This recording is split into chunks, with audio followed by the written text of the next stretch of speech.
Friends and folks, welcome to Kaiju Lounge, your home for humor, opinions, and nerd shit. My guest tonight has been a trailblazer in the film festival circuit since 2014, a social impact entrepreneurship fellow through the New School, the head of education at New York International Children's Film Festival. I only have so much room on this tiny piece of paper. I can't get into it all, but most importantly, as far as I'm concerned, the founder, the creative force, the Imagineer behind AniTOMO, the free anime convention in Brooklyn, New York, that I had the pleasure of visiting this summer.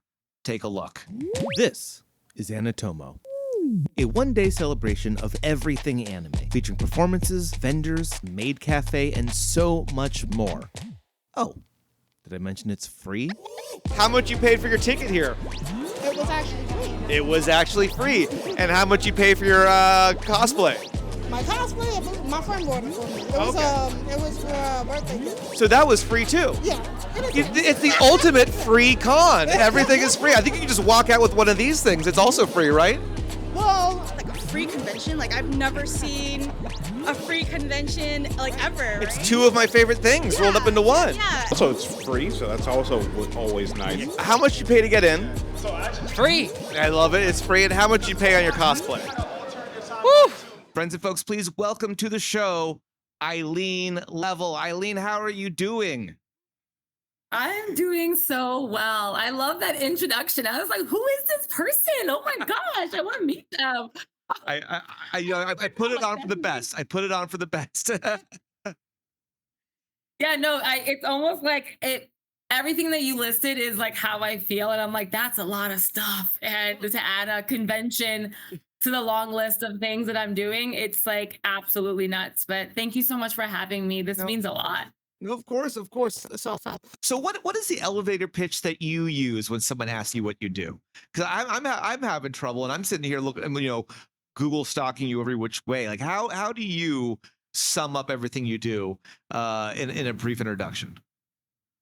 Oh my goodness. I think like I always kick off with I'm a high energy blank, blank, blank, because that's truly, I think I have like only child syndrome where it's just like I always need attention because I didn't grow up with siblings. Oh. So it's just like, yeah, no, but like a high energy, like entrepreneur, like social impact entrepreneur essentially is where I am now, because I don't want you to be surprised when you realize my voice is very projected and I talk at this volume, but also that I care about everything that I do.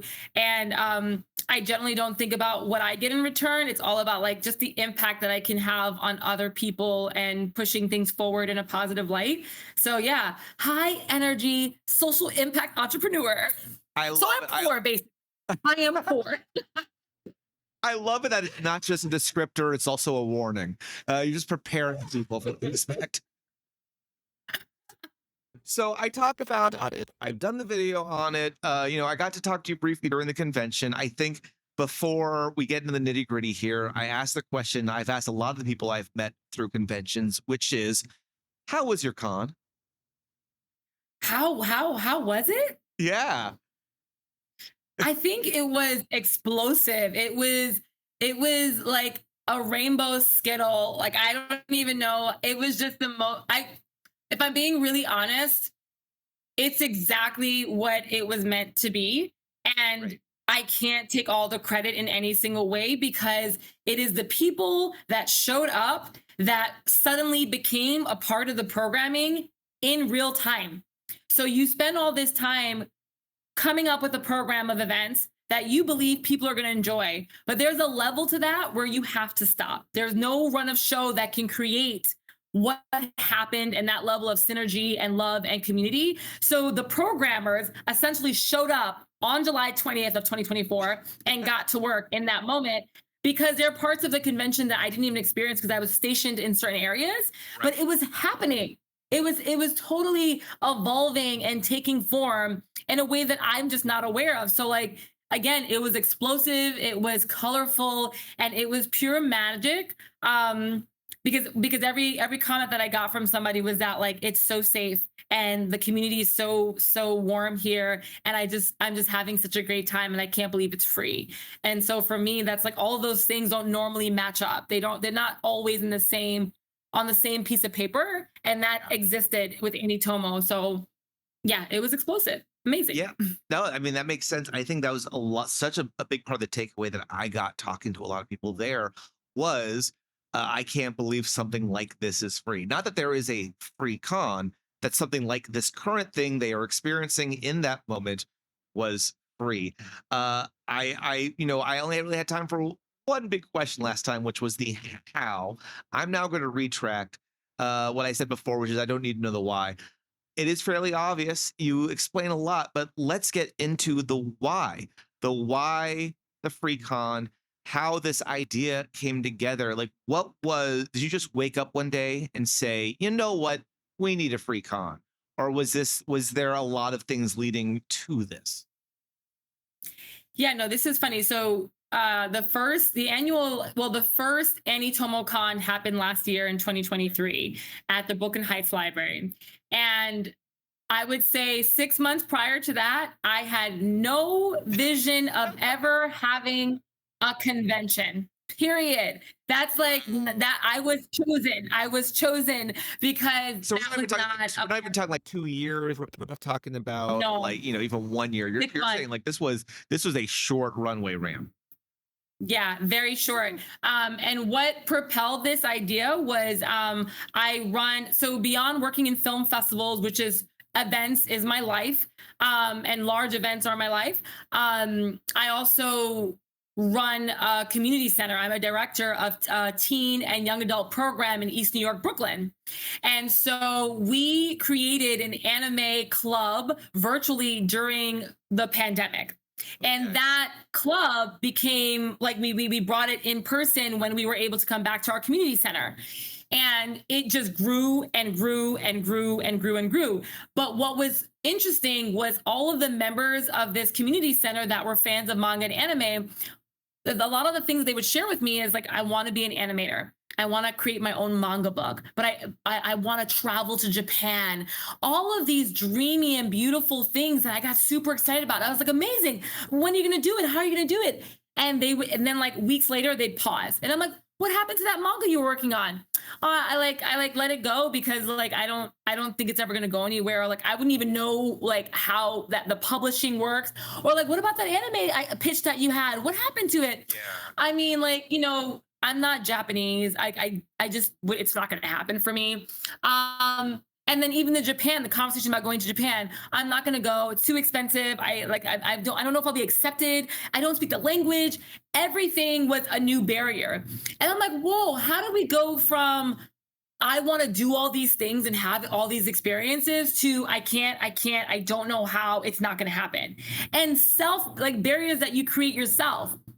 But you have to wonder, did these young adult members create these barriers themselves, or was it implanted for them to believe that they cannot do these things? And this is just a part of the systemic society of like all the things that come with systemic racism, right? Yeah. And living in marginalized communities and things of that nature. And and that even in anime and manga, this very sacred form of art could that makes you feel like you can overcome anything. Even in that, you can find a way to tell yourself, I can't do it. I'm like, how does this happen?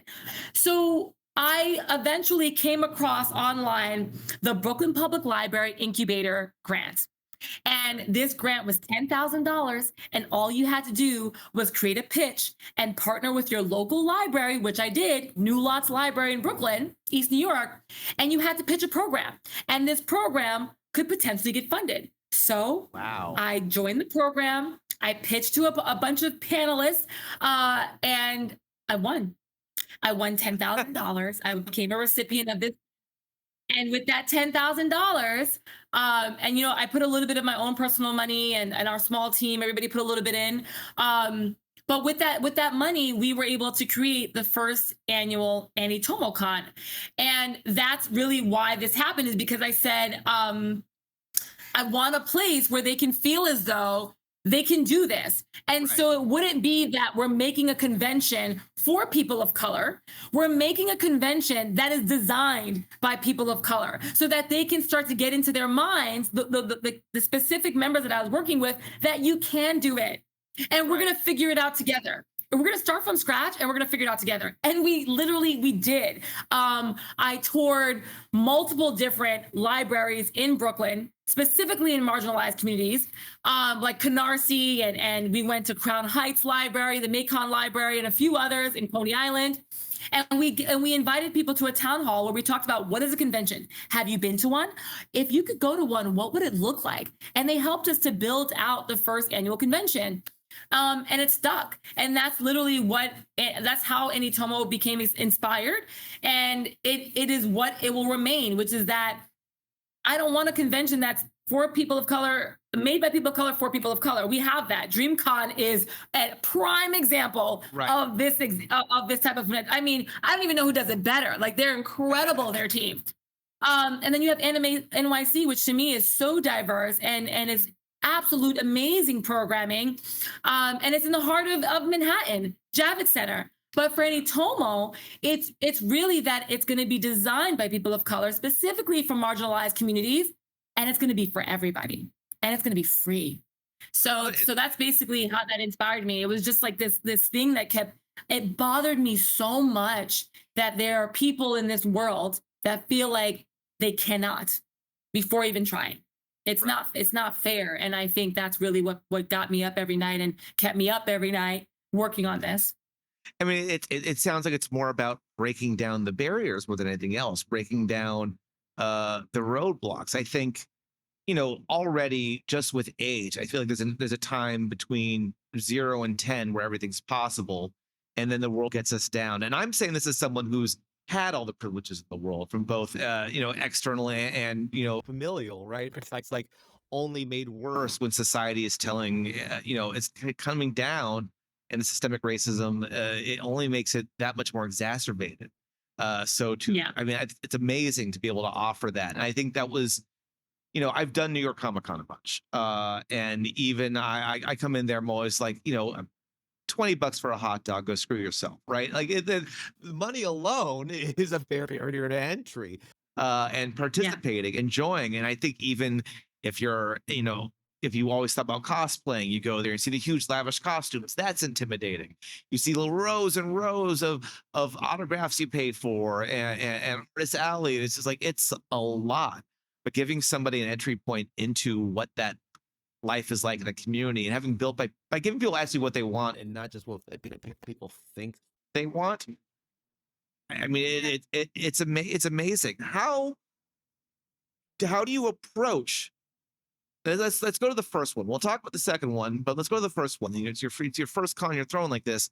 How do you approach the actual programming now that let's say you're in timeline wise, you're in the 6-month period, and how different was that versus the work you've done in the film festival circuit? Oh, that's such a great question. And I love that you asked that, because everything that I created for AniTOMO, in the part that was like my part of producing it, was heavily inspired by my work as a venue manager at film festivals. You're running a venue, you're putting together a run of show, that special guests are coming, and you want that as soon as people enter the space that they feel welcomed and that it wraps and it ends really well. But yeah, in terms of programming for AniTOMO, it actually is so different, because with the film festival, it's like different and not different. So with AniTOMO, the idea is that I'm creating this town hall, and I'm bringing people in to write on Post-its their, like, what they would want to see at this convention, like what their dream idea of a convention looks like. But at a film festival, you're inviting filmmakers to submit their films, and then you're reviewing all of them, and you're seeing what's gonna work, and like how that program kind of builds up into a theme. And so there are similarities, but I'll be honest with you, beyond like the actual building out of the run of show on a document, there wasn't that much else that I pulled. And of course, building partnerships, like how to talk to somebody and ask for an in-kind donation. But in terms of the actual programming, I didn't really pull so much from film festivals, because all of this, again, felt so new for me. Like, I was just like, I'm just a, like Gwen Stefani, I'm just a girl. Like, I'm just a girl. I was just reading manga the other day. Like, if anything, I want to have input on what I want from this convention. Right. But it was very heavily based off of the post-its, and having the post-its remind us that we were on the right path. Like, we were a team of 3, and so we would have ideas, but then we would look at the post-its and be like, oh my goodness, great, we're so aligned. And we just started to bulk up all the post-its that were very similar, because that meant that there was enough people that voted for the same thing, and that we should probably do it.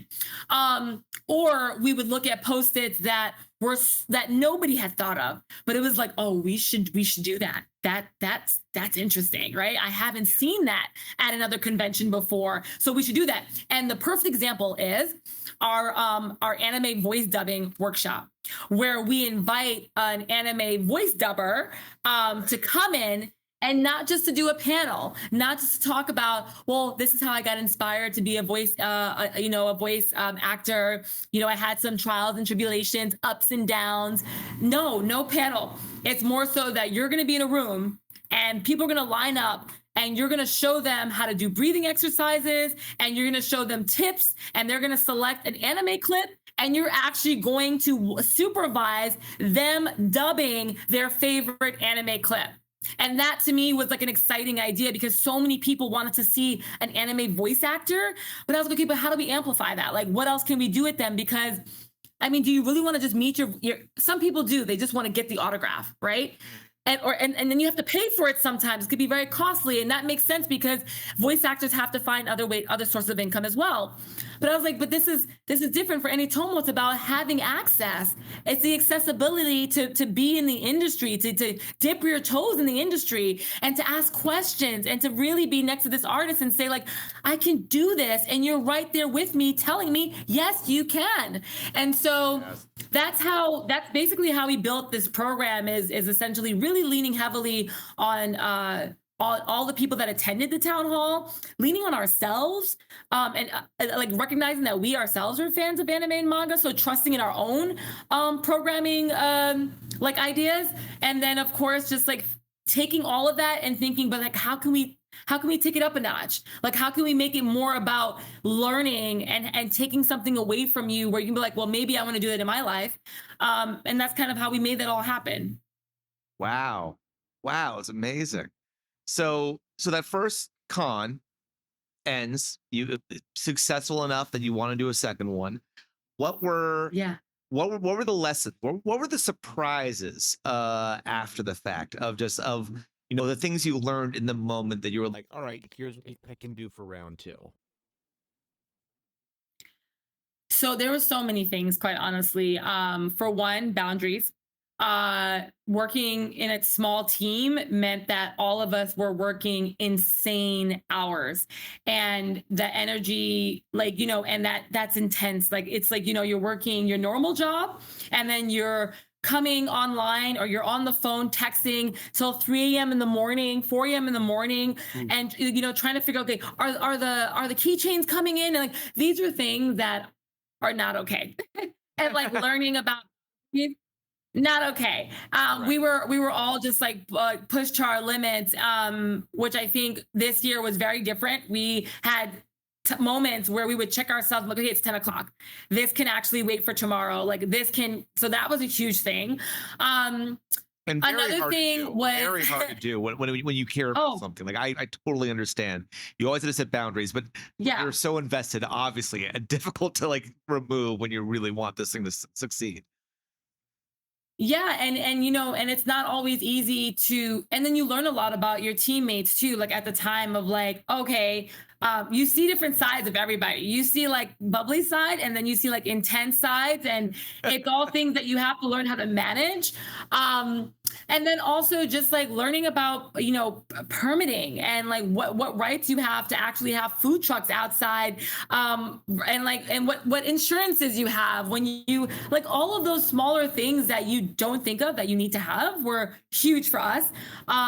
Volunteers, when like sometimes you think, oh, I love having volunteers, but like a huge thing is when you have so much volunteers, that's a lot of people to supervise. And every single person really needs to be placed in a certain position, or they won't feel valued. They'll feel like, well, why am I here? So even learning how to manage volunteers to make them feel seen, valued, and that their time is being used in a way that makes it worth it for them to be there.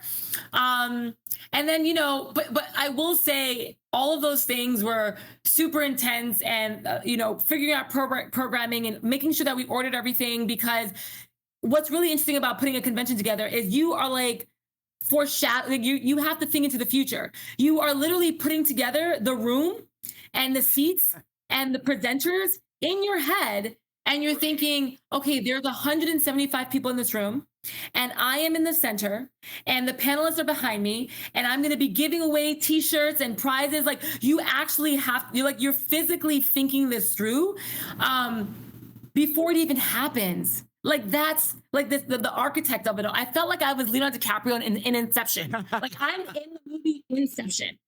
This is a Christopher Nolan film. Right. And I'm going down multiple levels. I keep going down and down and down.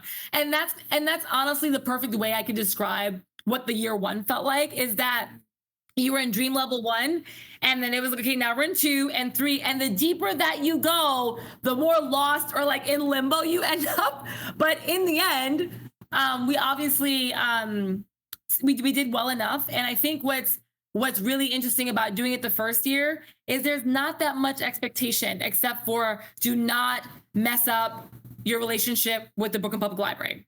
Like, they are trusting you with $10,000, and you opened up your big mouth and said, like, I want to create a convention. And even though you can't say like, no, Brooklyn Public Library, you gave me the green light.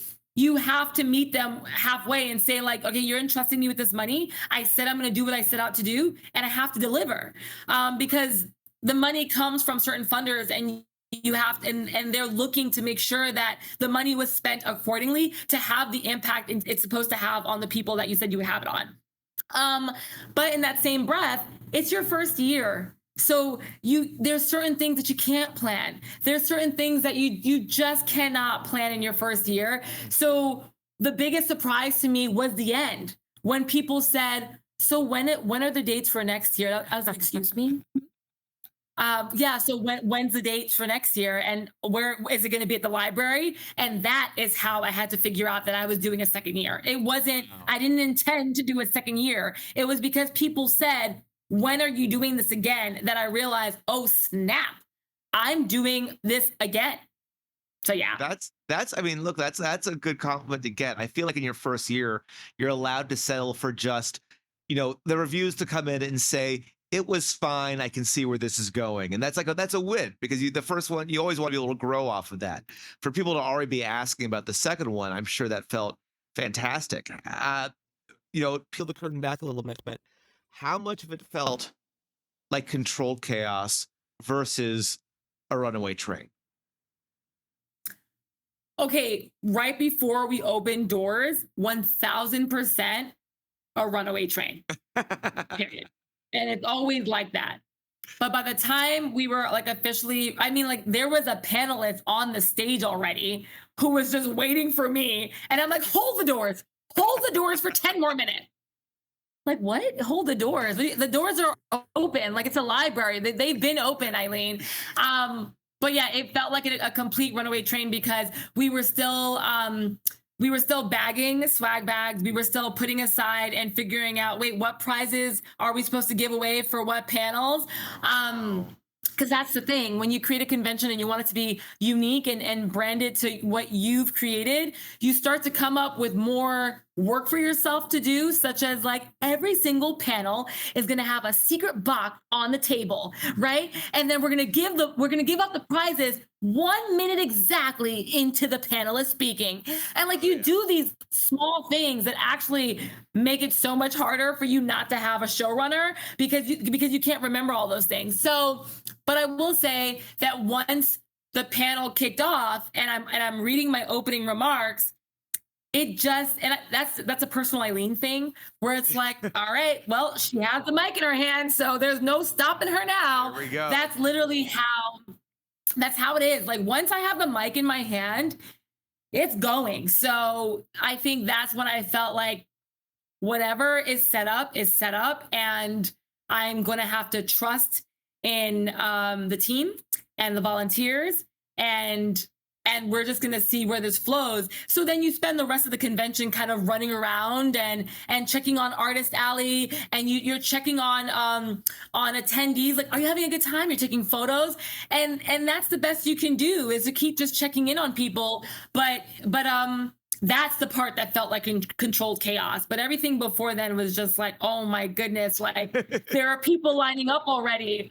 Of course they're lining up. You created a free convention. Like, I don't think I think that's the part that really surprises me as well, besides like, hey, Eileen, we want another convention, is that so many people are appreciative of this being free. For some reason, I assume that there are conventions that are free, like that's normal, but everybody keeps telling me like that's not a normal thing. Conventions, actually, their business model is to ticket you. Yeah. And so I just assumed, because we were starting off in a library, that like, well, yeah, it's normal to have a free convention, but it's not. And I think that that's what makes AniTOMO special as well, is that we really are free, and it's meant to have, it's not a second-rate convention, and that's what we're trying not to be, is because technically when like things are free, it sometimes can feel like, oh, it's gonna be whack. It's not gonna be anything worth going to because it's free.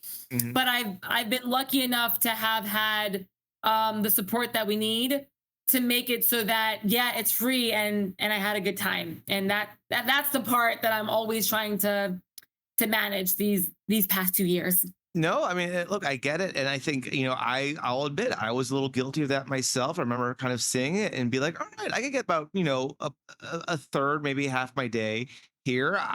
I was there morning to night. There was always something to do. You packed the day with enough things and activities and vendors. I've seen paid cons with less stuff than you've packed into a free one. So, and the whole section of Japan Village that I didn't even know existed. I had no clue that loft was back there. It's wild. Yeah, no, that space was a miracle. It was, and even if we didn't have that space, I'm so thankful that we did. It still would have been great, because Japan Village is just such a gem. And you really want to be in that space, because there's all these touches of traditional Japanese culture. So I would encourage everyone to go there on a weekend or something, just to walk in there, do some shopping. It's such a great, lovely little environment. The bridge in the center, all that. Like, yeah, it's such a great space. I mean, like for a date with families and friends, like by yourself, it is just, there's something there for everybody, Monday through Sunday. And so this is where I'm like, how did I go from, Brooklyn Public Library, shout out to libraries. Whew, so lucky to have had that. But how did I go from the library to Japan Village? Like, do you understand? What I said at the beginning of this was that, I was with young adult members from East New York that were saying that they dreamed of going to Japan, and they didn't know how or when, but that was a dream. Essentially, thanks to Japan Village, we were able to transport folks to Japan right in the heart of Brooklyn. And that's not a lie. That is actual fact. There are people that run the stores, like the Daiso and the Book Off. These are Japanese people speaking Japanese, speaking, English and Japanese. There are very specific traditional Japanese stores in Japan Village. Like, this is the closest that you get to Japan, right here in New York City. And I have my convention there. Like, what are we talking about right now? It's just, I still can't believe it sometimes that this is open. And I'll say, it's almost impossible to find good okonomiyaki anywhere else in the city. I had one place that shut down near St. Mark's, and so now my only place is Japan Village. So like immediately, it's perfect for the food too. The food, I mean, yes. Yeah.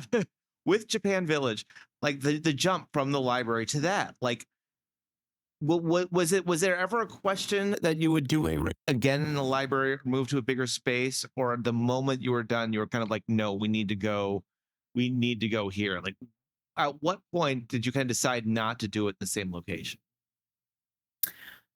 So, okay, this is where it gets really interesting. And again, like didn't have a clue. The moment somebody said, like, when are you doing this convention again? I was like, I don't know. Have to find another grant. I have to find a space. So hang tight, stand by. But really, it was my connections and my partnerships with Anime NYC. Like Anime NYC, okay, so I think about the big three. And for me, AniTOMO's big three right now, it really feels like it is Japan Society, Anime NYC, and Japan Foundation, right? And like in my heart, like my home, like that's the big three, but my home is Japan Village. But the way that I got to Japan Village is because these three big threes kind of got me to this position. So the way that it kind of works is my contact at Japan Society really supports AniTOMO convention. He loves what we do, and he's always trying to, like, almost like a mentor, essentially, work, and also working as a secret ninja to figure out, well, how can we support AniTOMO, because it's so grassroots. It really is grassroots. And so Japan Society connected me to Japan Village.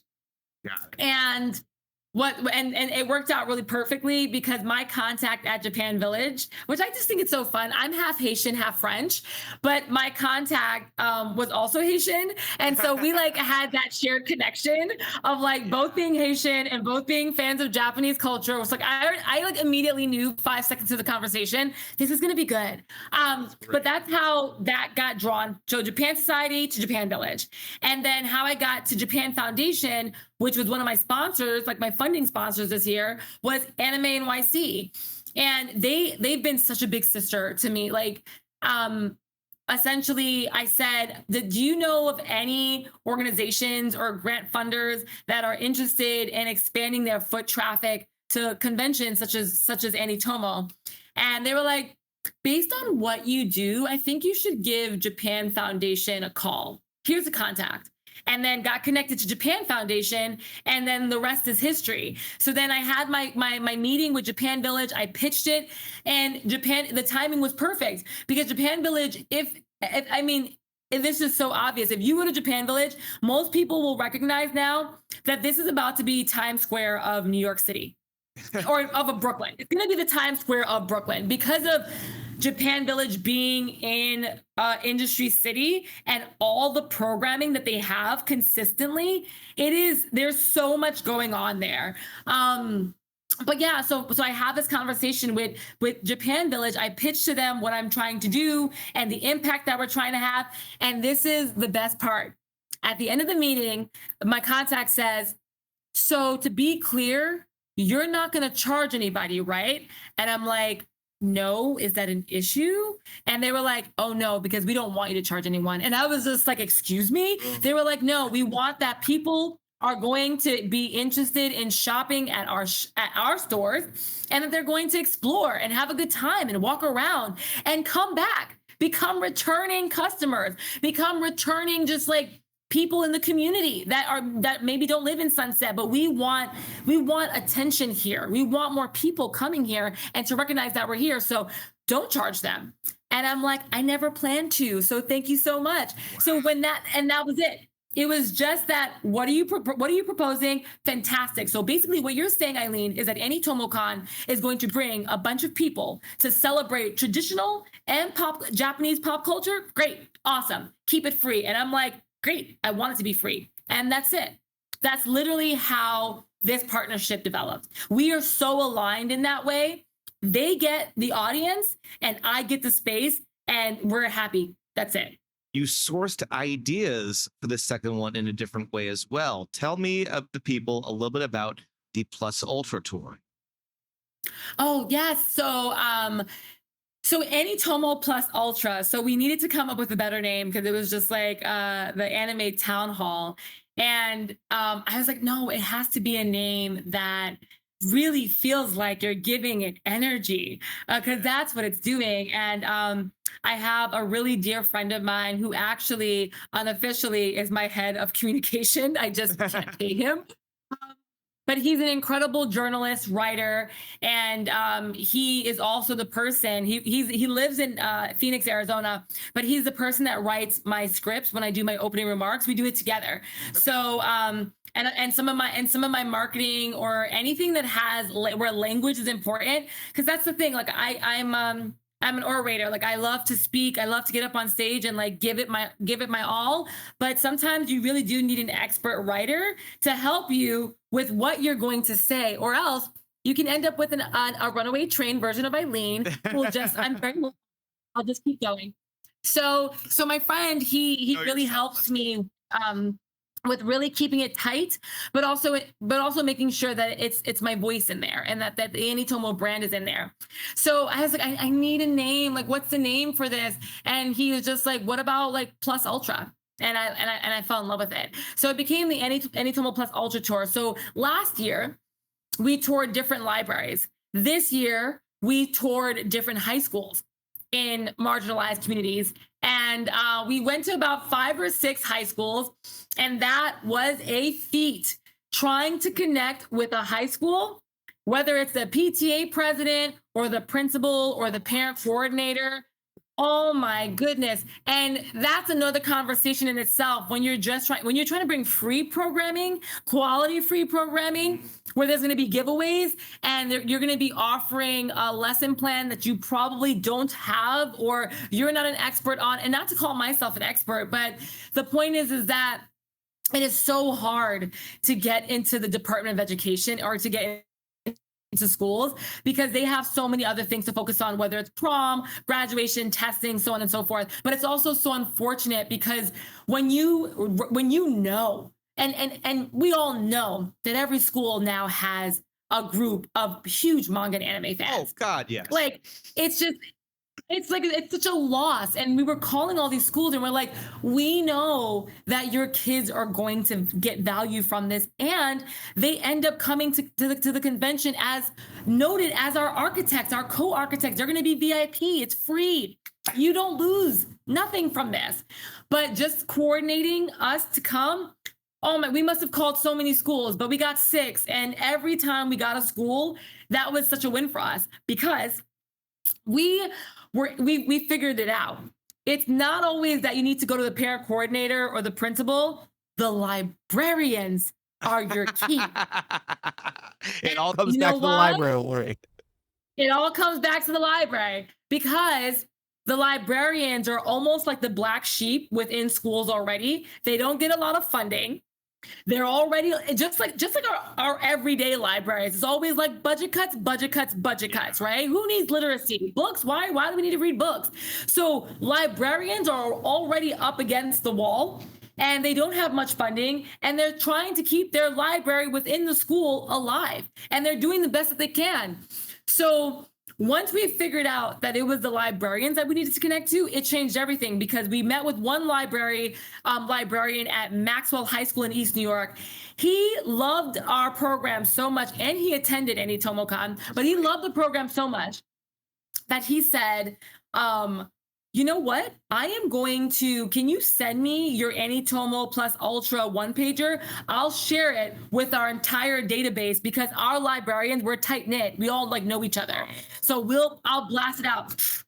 So that's when it started to pick up. And we were able to get more schools like, oh, hey, we heard that you were at Maxwell High School and they said that they had a good time and we have anime fans here. Like, I can't stop buying enough manga books. And that was the key for us. And it took months to plan that, but then like in a month we started getting all these schools that were like, please like come to our school. And that's kind of like the whole idea was that going to schools are really important because some schools have anime clubs already and they have libraries that have manga books or manga clubs, or they have Japanese language clubs or classes already. So there's this cross-cultural pitch that you can easily have with librarians or with teachers that kind of helps you to get in. But it just makes so much sense because you can come during lunch or you can come during their after-school programming and you get 1 hour with them. And in that hour, our job is to first pitch what's the anatomy of a convention? Right. And like I said before, how many of you have been to convention? Raise your hand. And out of 20 or 30 people that attend, maybe one, or zero, one. Most of the time, it's one person raising their hand, right? Okay, next question. Why haven't the rest of you raised your hand? Tell me. Too expensive, too far. I don't know what a convention is. And, you know, nobody or I just don't have enough people to go with me. I wouldn't know what to do. So these are all real things that are happening, right? And the one that gets me the most is the fact that what is a convention? And I'm like, wow, okay, this is important. This is not me judging you. This is me saying I get it. I was with you at one point. I didn't know what a convention is before I went to one. So then we say, okay, thank you all for sharing. Now let's go into it. And we cover Anime NYC and DreamCon. And then when we cover all these bigger anime conventions and how they break up, we then get into, well, now I'm going to show you AniTOMO year one and what that looked like, right? And then after we talk about anime, manga, convention anatomy, then we're like, okay, now it's your time to design our upcoming convention. And they're like, what? And I'm like, yes. And they're like, but what could we put on the post-it? And I'm like, anything you want. And my colleague, who's head of marketing, she loves saying this. She's like, if you want to go to Japan, you put that on the poster, because one day maybe we will be able to do that. And so they put whatever they want on there. And it's so beautiful to read the post-its, because the majority of them have not been to a convention, but they know what they want. They know what they want. And it's so empowering to be able to write that down, to take a pen and say, I want to see this. Not that I can't, I don't know. I don't know, right? That's where we lose. But to be able to say, write whatever you want, take your time. Don't think about it so hard. Just write what the first that comes to mind. Don't be afraid. And that goes back to where this all started. Me being surrounded by young adult members from East New York and feeling all that passion and instantly hearing, I'm afraid. I don't know. I don't. And that breaks my heart, because that means we did something wrong. As a society, we missed a step, multiple steps. If our young generation has fear about something like this, storytelling, great storytelling. So that's basically how the AniTOMO Con functions. So everybody gets a Post-it, and then while they're writing down their ideas and talking with each other, we're handing out Pocky sticks and haichus, and they're like, yay! Oh, it's great. They're like, what's Pocky sticks? Or some of them already know, or what do you do? Can you imagine trying a haichu for the first time? How amazing that is. What? So I look at being able to watch Star Wars without knowing what Star Wars is. It's to come in so so blank. and so that's great for us too, because we get to have those experiences with them. It's when you get older, you watch a child that falls on the floor and they could laugh it off. And as you're an adult, when you fall on the floor, you feel embarrassed. Yeah. But you can look at somebody else and watch them have these experiences and be like, I remember that. I am so honored to be in this space and having this first experience through your eyes. Thank you. And that's how we get payment at this point, is to be able to have these experiences with them, and then to tell them, and guess what? Thank you all for becoming official architects by writing on this Post-it, you're an architect. And it's going to be our job to do our best within our budget to make this happen this year or the next or the next or the next. But we want to let you all know now, each of you are official VIP at our convention. And even though we're a free convention, what it means to be VIP is that you'll be the only that gets swag bags, and it'll be filled with a bunch of goodies. And so that's how and then we have a special VIP line for them this year, where and we had the same thing the first year, where they get priority. And I love doing that, because in the first year we were able to call them out. I recognized some of them from the town hall, and I was just like, I remember you. And so, you remember me? And I was like, yes, you were at the Macon library. I was like, get off of the general line. You should be in the VIP line, because you helped us to build this convention. And she was like, okay. And I'm like, and just, own that. And so that's kind of the AniTOMO Plus UltraCon, the AniTOMO Plus Ultra Tour. It is, it's the best part before, it's the convention before the convention is the Plus Ultra Tour. So yeah, high schools, community centers, libraries. You touched on a little bit of the magic here, and I think this is what feels like the secret sauce. I've gotten to experience it now, is that and the Haichu is the perfect example. These are people who have not been to a con before, so they actually have no preconceived notion as to what a con is. I was talking about New York Comic Con earlier, and what are the things I hit? Food that's too expensive, artist alley, over the top cosplay, right? These are the things we think of as people who've been to cons, because the big cons are relatively homogenized in a lot of ways. So you're able to bypass that and build truly, not build from the foundation of cons before it, but build from scratch as you're getting ideas from people who don't have preconceived notions, who are going in as a blank slate. And I think that's really what a great opportunity as an architect yourself, as a lead architect, we'll say here, of the many you have underneath you now, to be able to tap into an untapped resource when it comes to the convention circuit. Yeah. And I love that you said that. It is an untapped resource. It's like when you were also asking me about like, well, how do you pull from film festivals to, to apply it to this? And I'm like, well, there you go. These are all my programmers. And these are each and every one of them. They just became a programmer. And that's how we pull this all together. And this other point that you said of like, yeah, and maybe that's why each year for the past 2 years, AniTOMO has felt so successful. It's because a lot of people coming there have never been to AniTOMO. Of course, the first year was the first year, but a lot of them had not been to a convention before. Right. And there's a moment, one of my favorite moments that I have as a Kodak picture in my head. There was this young Black boy that was sitting outside by the courtyard. Mm-hmm. And he was looking at the stage at 2 podcasters from Keeping It 9000. Right. They're like influential podcasters that I'm huge fans of. And they were doing the panel, the Akira Toriyama repass. And I'm watching this young boy look at these 2 podcasters with their incredible energy and their incredible confidence and their expertise in Dragon Ball culture and information.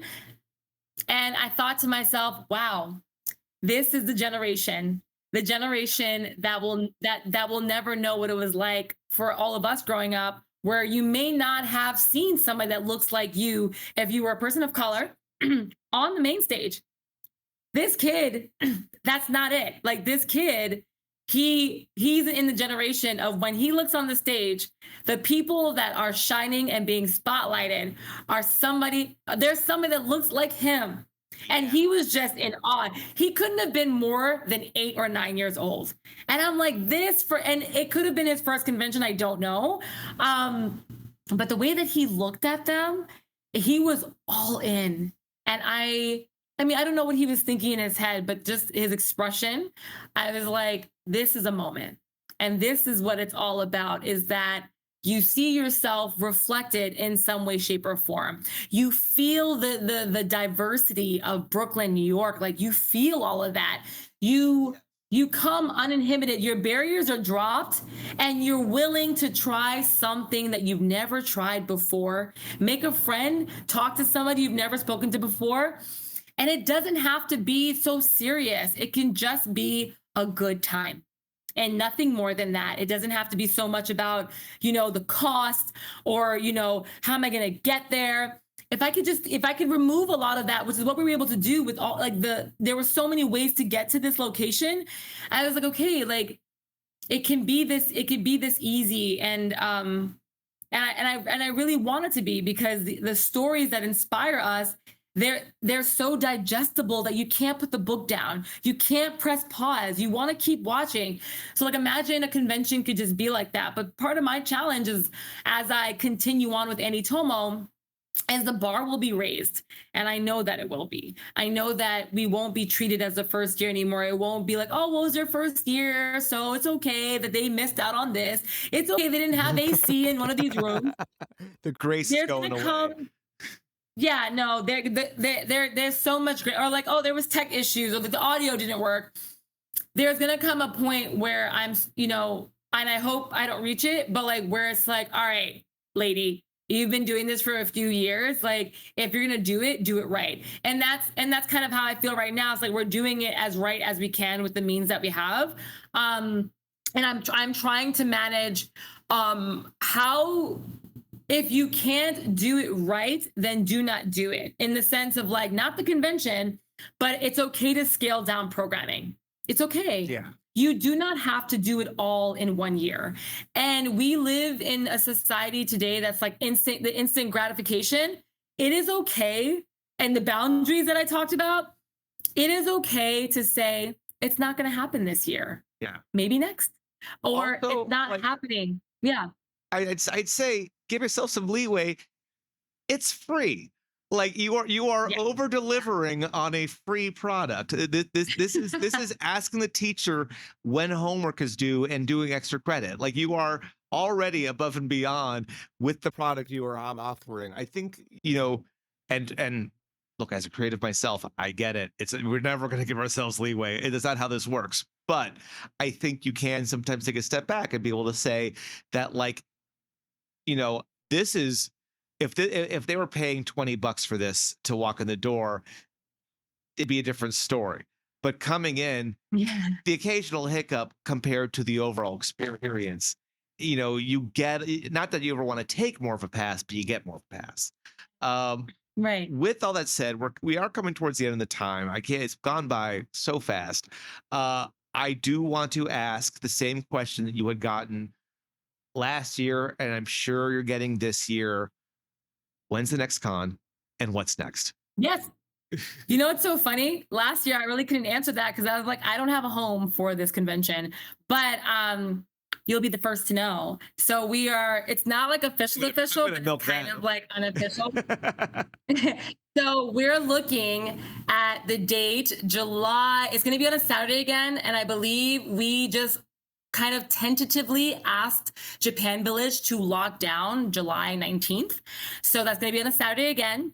Okay. And the way that I came up with these dates is I checked when is Anime Expo and when is DreamCon, and both of those are happening at the top of the month from what we saw recently. So like I instantly emailed, and Anime NYC is in August. And it's so funny for me, this small convention, to even be comparing myself to like, what are the major conventions happening? So they don't disrupt and I don't disrupt them. Like, okay, Eileen, calm down. But the reason why I have to check those dates is because we're asking folks like G Kids and we're asking influencers now to also be in attendance for us, and that gets costly for them. And their teams are smaller, sometimes they're bigger, but everybody's traveling. Summer is con summer, right? It's like, it's really people hopping around, and you want to happen at a time where everybody can actually be there, or the majority of the people that you want to be there can be there. So we're tentatively looking at July 19th, which is on a Saturday, and it would be the same spiel, like an all-day free convention at Japan Village. So fingers crossed, but we'll officially be releasing dates as we get closer. But that's the hope, is that we did well enough that Japan Village would like to have us back, and we're really happy about that. That's amazing. That's wonderful to hear. I'm glad. I mean, not that I ever guessed that you wouldn't be back. Something like this, of course it would be, but to hear that it's already coming together in some way, and by far that's a lot more time than 6 months, which is good to hear. If people want to get this information, if people want to find out the official announcement when it happens, where can people find AniTOMO? The best way to reach AniTOMO, aka me, is AniTOMO_con. So that's ANITOMO_CON. And yeah, we're on there all the time, regularly checking it. But that's where all of our upcoming events, really star that upcoming events. Because we're not just the AniTOMO Plus Ultra, we're not just the convention. We do events throughout the year by the powers that be. And so, yeah, the Instagram page is the best way to find out more information. Love it. Well, Eileen, thank you so much for being on. Guys, I mean, I've said it plenty of times. I'm going to say it again. If you have a chance to go, you're in the area, there's no excuse. It's free and it's a good time. Check out AniTOMOCon, coming to a summer near us, it sounds like. Until then, of course, like this video, subscribe. It helps, all the YouTube reasons that you always hear every YouTuber say. No surprise there. Until next time, thank you so much for watching. Stay cool, stay hip, stay heavy. Good night.